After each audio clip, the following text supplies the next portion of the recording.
Sekojot Kroātu valdības uzaicinājumam, arābu tautas tiesību aizstāvis un islama augstais garīgais vadonis Jeruzālemes lielmuftijs Mohameds Amīns El-Husenijs ieradās Kroācijā.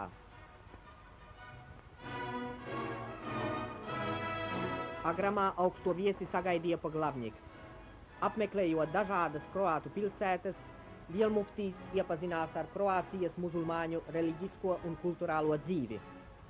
Sarunājoties ar baznīcas un valdības pārstāvjiem, lielmuftijs izrādīja dzīvu interesi par islama stāvokli reliģisko jautājumu kārtošanā jaunajā Eiropā.